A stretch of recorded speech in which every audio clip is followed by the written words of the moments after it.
Pernah kepikiran gak sih Tuhan itu punya perasaan atau enggak? Nah, kali ini kita bakal coba bedah bareng. Kita akan lihat gimana berbagai sumber melukiskan potret emosional Tuhan. Dan hasilnya, wah mungkin bakal bikin kita kaget. Jadi ini dia pertanyaan besarnya. Apakah Tuhan itu bisa merasakan sesuatu? Pribadi yang kita sembah itu, apa mungkin dia bisa merasakan sukacita, kesedihan, bahkan kemarahan? Ini pertanyaan yang fundamental banget karena jawabannya bisa mengubah total cara kita memandang Tuhan dan juga diri kita sendiri. Umumnya ada dua kubu pemikiran nih. Di satu sisi ada yang melihat Tuhan itu kayak kekuatan kosmik yang jauh, statis, nggak punya emosi sama sekali. Di sisi lain, ada pandangan kalau dia itu pribadi yang dinamis, terlibat banget secara personal sama ciptaannya, dan ya penuh perasaan. Yuk kita gali lebih dalam bukti-bukti untuk pandangan yang kedua ini. Oke, mari kita mulai. Kita awali dari emosi yang paling positif dan bersinar, sukacita. Dari mana kita tahu kalau Tuhan itu bisa merasa gembira? Buktinya ada di mana? Titik awalnya ternyata ada di dalam hubungan Trinitas itu sendiri. Tahu kan konsep Bapa, Putra, dan Roh Kudus?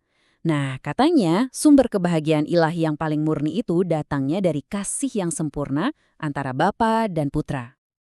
Yang luar biasa dari kutipan ini tuh, ini bukan sekedar perasaan senang yang dipendam di dalam hati. Ini deklarasi publik, diumumkan langsung dari surga.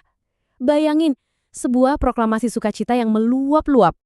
Tapi jangan salah, sukacita Tuhan itu bukan cuma soal hubungan internal. Ini juga nyambung banget sama karakternya. Jadi sumber-sumber ini menjelaskan kalau Tuhan itu juga merasakan kebahagiaan yang sejati saat melihat kebenaran dan keadilan ditegakkan. Nah, ini poin kuncinya. Emosi Tuhan itu selaras 100% sama natur kudusnya. Dia senang karena kebenaran, dan dia benci ketidakadilan. Jadi emosinya itu punya dasar moral yang kuat banget. Oke, sekarang kita masuk ke bagian yang, personal banget. Ada gambaran yang kuat sekali. Kalau Tuhan itu secara pribadi bersukacita atas kita, umatnya. Digambarkan seperti seorang pengantin pria yang bahagia luar biasa melihat pengantin wanitanya. Dan kutipan ini benar-benar menggambarkan betapa dalamnya sukacita itu. Ini bukan cuma senyum tipis loh.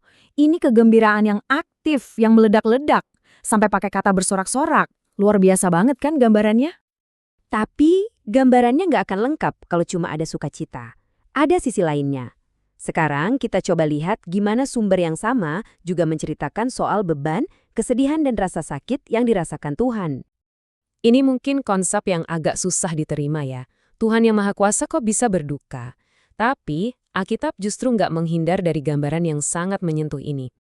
Ayat ini muncul di awal-awal banget loh di kitab Kejadian, dan ini menggambarkan kepedihan hati Tuhan dengan tajam sekali. Ini bukan cuma kecewa, tapi rasa duka yang dalam banget melihat jalan yang dipilih manusia. Oke, selain duka, ada juga marah. Tapi penting banget nih buat kita paham, ini bukan marah yang emosional dan gak terkendali. Ini lebih ke respons yang benar dan adil terhadap kejahatan dan penindasan. Di sini kelihatan jelas banget kan, gimana marahnya Tuhan itu nyambung sama keadilannya. Ini kemarahan yang tujuannya melindungi, yang muncul untuk membela mereka yang gak berdaya. Jadi, bisa dibilang marahnya Tuhan itu justru cerminan dari kasihnya. Nah, ini membawa kita ke inti dari karakter emosi Tuhan. Gimana emosi kayak marah bisa seimbang? Ternyata semua emosi itu akarnya satu, belas kasih yang luar biasa dalam. Analoginya dalam banget. Coba bayangin ikatan manusia yang paling kuat. Cinta seorang ibu ke bayinya yang baru lahir. Nah, itulah yang dipakai untuk menggambarkan belas kasih Tuhan. Sesuatu yang gak akan pernah goyah, gak akan pernah gagal. Dan pada akhirnya, semua emosi ini mengerucut ke satu puncak. Ekspresi tertinggi dari karakter Tuhan, kasih. Dan ini bukan kasih sebagai perasaan doang ya. Ini kasih yang aktif, kasih yang bertindak. Ayat yang kita semua tahu ini merangkum semuanya. Kasih Tuhan itu bukan konsep abstrak di awang-awang, itu adalah kasih yang memberi, yang berkorban, yang menebus. Nah, inilah puncak dari potret emosional Tuhan yang dari tadi kita coba rangkai. Oke, terus apa artinya semua ini buat kita? Apa gunanya kita tahu ini semua? Yuk kita coba tarik benang merahnya ke kehidupan kita sehari-hari sebagai manusia. Ini dia kesimpulan besarnya. Kemampuan kita buat merasakan emosi, entah itu senang, sedih, marah, cinta, itu ternyata bukanlah kelemahan, bukan sebuah cacat produksi, justru itu bagian dari desain kita dari awal mula. Nah, konsep teologisnya itu disebut imago Dei atau gambar Allah.